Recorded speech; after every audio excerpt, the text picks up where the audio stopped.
আজ আপা দুলোবার পিছু নিলাম। কেন জানেন তো? আপা বলে দুলোভাই নাকি তাকে সময়ই দেয় না, কিন্তু আমি তো দেখছি যে দুলোভাই তাকে বহুত সময় দেয়। এই দেখেন ভিডিও, তার বাস্তব প্রমাণ। দুলাভাই যখন আসে তখন কিন্তু আপার সাথে সাথেই থাকে। আর এক নজর আপনারা দেখে নেন আমার আপার বাগান, বেগুন বাগান। আসলে এখানে সুন্দর সুন্দর অনেক অনেক বেগুন হয়েছে। তো চিন্তা করলাম যে এটারই একটু ফুটেজ আপনাদেরকে দেখিয়ে দিই। যাই হোক, আসসালামু আলাইকুম, কেমন আছেন আপনারা সবাই? আশা করি খুব খুব খুব ভালো আছেন। আর এই যে আপার সাথে যাচ্ছি। আর হ্যাঁ, কেন যাচ্ছি জানেন তো? আজকে যাচ্ছি আপা মাছ ধরবে, তো আপার পিছু এর জন্য নিলাম।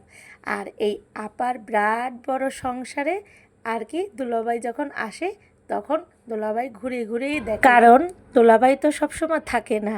আর এই দেখেন দোলাভাই কিন্তু আপার হাতটা ছাড়েনি। এখানেই বোঝা যায় যে আমার আপাকে দোলাভাই কতটা ভালোবাসে, হাতটা ধরেই রেখেছে। আর হ্যাঁ, যা বলতেছিলাম, দোলাভাই তো থাকে না, দোলাভাই থাকে ঢাকায়। তো আপা এই বিশাল বড় সংসার একাই সব দেখাশোনা করে মানুষ দিয়ে। তো এই যে আজকে আপা বিলের ভিতর মাছ ধরবে। তবে মাছ ধরার কারণটা কি জানেন?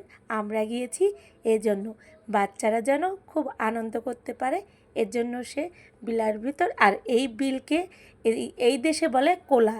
তো এই যে দেখেন, এই মাছ ধরার ফাঁকে তাদের পান খাওয়ার আর কি আয়োজন। আর কি গ্রামের এইগুলো দেখতে খুব ভালো লাগে। কাজ করার ফাঁকে যেখানেই কাজ করবে না কেন, ফাঁকে ফাঁকে তারা পান একটু কিছু খাবে। আর এগুলো দেখতে খুবই ভালো লাগে। আর আমি তো এগুলো খুব মিস করি, কারণ আমি তো ঢাকায় থাকি। তো এগুলো আমি খুব খুব খুব মিস করি। আর এই যে দেখেন আপা কিভাবে আর কি পার হচ্ছে। আমি এটাকে কি বলবো বলেন তো? ফুলসিরাত পার হচ্ছে না কি পার হচ্ছে? যাই হোক, অনেক কষ্ট করে কিন্তু আমি পার হলাম, কারণ আমি তো এগুলো অভ্যাস না, তাই না? আপা দেখেন গড় গড় গড় গড় করে হেঁটে যাচ্ছে, কিন্তু আমি তো কিছুতেই পারতেছি না।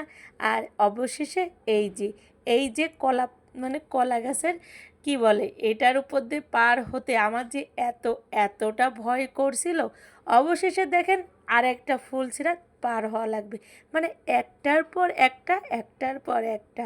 মানে আমি এসে কি বিপদেই না পড়লাম বলেন তো তো দেখি। অবশেষে চলেই আসলাম, কিন্তু হ্যাঁ চলে আসলাম, কিন্তু সেই জায়গাটা আসলাম না। এখন এই যে আমরা পানির ভিতর বিল পার হচ্ছি আর কি। তবে পানি এত ঠান্ডা আর এত গভীর, মানে আমি পাড়া দেওয়ার সাথেই মনে হচ্ছে যে আমি পড়ে যাচ্ছি। যাই হোক, অবশেষে চলেই আসছি, মনে হয় কাছাকাছি। এত কাছে, তারপরও যেতে আমাদের অনেক দেরি হচ্ছে, তাই না? এটাকেই বলে গ্রাম। যাই হোক, এই যে দেখেন ঘুরে ঘুরে আমি